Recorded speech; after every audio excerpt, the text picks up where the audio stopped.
need hierarchy theory was the first theory in the field of motivation. That is the significance of the theory, and it has more historical value than real. इसका कारण सबसे बड़ा ये है कि the need hierarchy का मैंने इसका सबसे बड़ा महत्व ये कि बड़ी लॉजिकली कन्विंसिंग है. What for we work, what is the basic need from which my drive to work begins. तो फिर हमको समझ में आता है कि प्रोबेबिलिटी द रोटी कपड़ा मकान, जिसके लिए आपने हमेशा देखा होगा कि जब एक बच्चा माँ बाप के घर में रहता है, भूख लगी है, खाना खिलाओ, और मेरे को ये वाला कपड़ा लेके दो, ये जूता खरीदना है, सिनेमा देखने जाना है दोस्तों के साथ, सिनेमा के टिकट का पैसा दो, पिकनिक में जाना है तो पैसा दो, स्कूल में मंगाए हैं. The child doesn't feel shy about it. He is not shameful for asking some money, some support from the parents. क्योंकि वो ये मानता है कि आप दोगे. उसकी नीड तो उसके अभी भी है, परंतु नीड हायरार्की में उस नीड के फुलफिलमेंट के लिए मुझे कुछ करना चाहिए, ये फीलिंग अभी जनरेट ही नहीं हुई है. ये कब जनरेट हुई? ये तब जनरेट हुई जब उसने अपने आसपास लोगों को काम करते देखा, अपनी नीड को अपनी अर्निंग्स के आधार पर फुलफिल करते देखा. किसी के सामने हाथ पसारने की जो मजबूरी नहीं है, वो अपनी मन मर्जी होटल चला जाता है, अपनी मन मर्जी घूमने चला जाता है, पेट्रोल भराता है और घूम के आता है. मैं क्यों नहीं कर सकता? तो ये सेंस जब उसके दिमाग में आया, that is the first point. Need तो उसकी भी थी, शुरू में उसकी भी थी, पर हमारी बेसिक नीड शुरू होती है इन्हीं से. इसीलिए हायरार्की थ्योरी में उसने कहा कि साहब ये जो physical need is the first need. अब यहाँ पर डिफेक्ट कैसे शुरू होते हैं? अब उसने 5 लेयर बताए. उसने पहले बताया कि फिजिकल नीड, उसके बाद बताया सेफ्टी नीड, फिर उसने बताया सोशलाइजिंग नीड, और फिर 4th लेवल पर एस्टीम नीड, और 5th लेवल पर जा करके एक्चुअलाइजेशन की नीड. बात ये आती है कि क्या एक नीड खत्म होने के बाद दूसरी नीड खत्म होती? That is the main challenge. और क्या this is only the sequence? क्या यही सीक्वेंस है कि मेरी फिजिकल नीड होगी और उसके बाद सेफ्टी नीड ही होगी?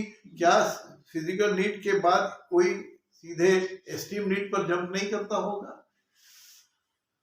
क्या साइमल्टेनियसली एक से अधिक नीड नहीं हो सकती? क्या ये वो सवाल है जो मास्लो को रिडंडेंट बनाता है. एकेडमिकली मैंने हमको सुनने देखने में अच्छा लग सकता है, परंतु प्रैक्टिकल लाइफ में जब हम देखते हैं तो ये बहुत यूजफुल नहीं है. मैंने कहा ना कि उसका हिस्टोरिकल इंपॉर्टेंस है कि पहली बार एक मोटिवेशन किस वजह से आदमी को काम करने का होता है, ये बताने वाला एक आदमी निकला जिसने ये उसे 5 हिसाब से क्लासिफाई किया. पर उसमें यहीं से प्रॉब्लम शुरू हो जाते हैं. उसका डिस्टिंक्शन कैसे करोगे आप? एक मैं बात बताऊं. हाँ. 12 साल की उम्र तक आद्या को आपने कहा होगा बेटा तैयार हो जा, आज अंकल के रिसेप्शन में जाना है, तो हो म्हणून ती तैयार हुई. And this happen, this is again a scientific data. She would not ask anything. You ask her to get ready. तुमको उसको कौन सा कपड़ा वो पहनेगी, या त्योहार में कौन सी मिठाई बनाई जाएगी, वो आप तय करते थे. वो केवल एंजॉय करती थी. और अचानक आप देखोगे कि 12 साल के आसपास जब उसकी माने जिसको हम अंग्रेजी में कहते हैं टीन्स में जैसे ही एंट्री होती है, अचानक आप उसको कहते बेटा चलो आप तैयार हो जाओ, अंकल के यहाँ रिसेप्शन में जाना है, वो खट से मारेगी धमाका, नहीं मैं नहीं आऊंगी, आप जाओ. माँ बाप की जमीन सरक जाती है कि कल तक तुम आ रही थी, आज क्या हो गया?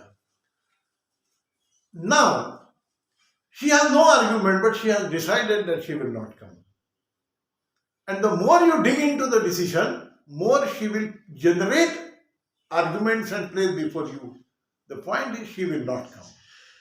नाही मला काम आहे. काय काम आहे? उगीच फालतू घरी बसून काही करणार नाही. सांगितलं ना काम आहे. नाही काय काम आहे ते होमवर्क आहे.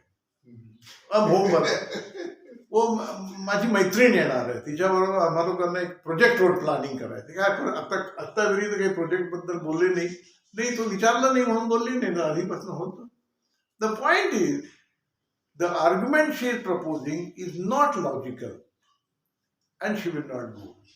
वहाँ तो उसकी फिजिकल जो बेसिक नीड है, आइसक्रीम खाने की, गुपचुप खाने की, वो फुलफिल हो रही है, और नहीं जाएगी तो वो अनफुलफिल्ड रहेगी.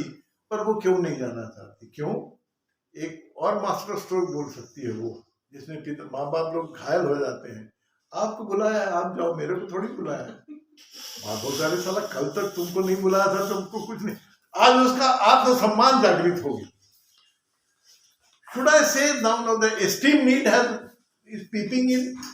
फिजिकल नीड के साथ साथ एस्टीम नीड भी आ गया कि मेरे को थोड़ी बुलाया, मैं क्यों जाऊं, मेरे को नहीं जाना.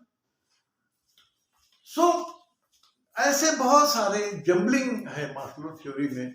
तो मास्लो थ्योरी जो है ना, वो फिर मैं कहता हूँ एकेडमिक रेफरेंस के रूप में, हिस्टोरिकल रेफरेंस के रूप में it is a good theory, परंतु प्रैक्टिकल लाइफ में आप देखते हैं there are many contradictions in this, many contradictions.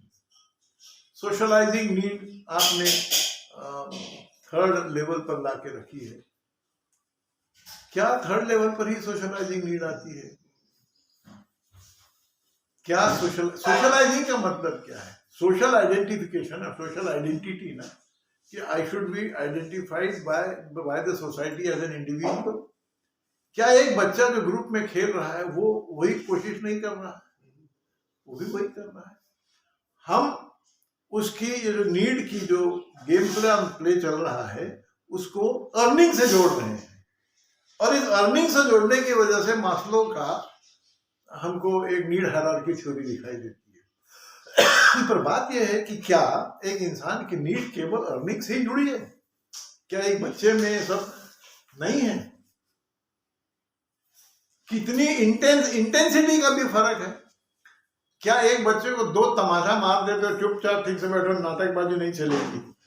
Doesn't the child feel insulted? He feels insulted. पानी लेके आ, नहीं जाऊंगा, बेकार के मारते रहते हो. इज रजिस्टिंग, क्योंकि उसने आपने उसके आत्मसम्मान को ठेस पहुंचाई.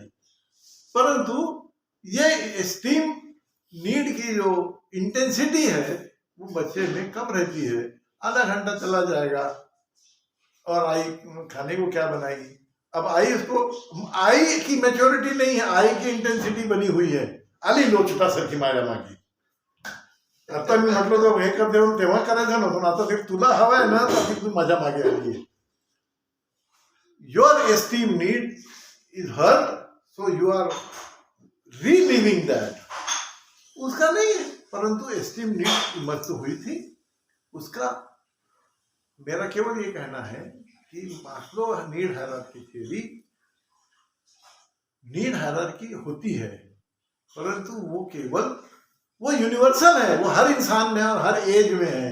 उसका डायरेक्टली अर्निंग के लिए मोटिवेशन से कोई कनेक्शन नहीं है.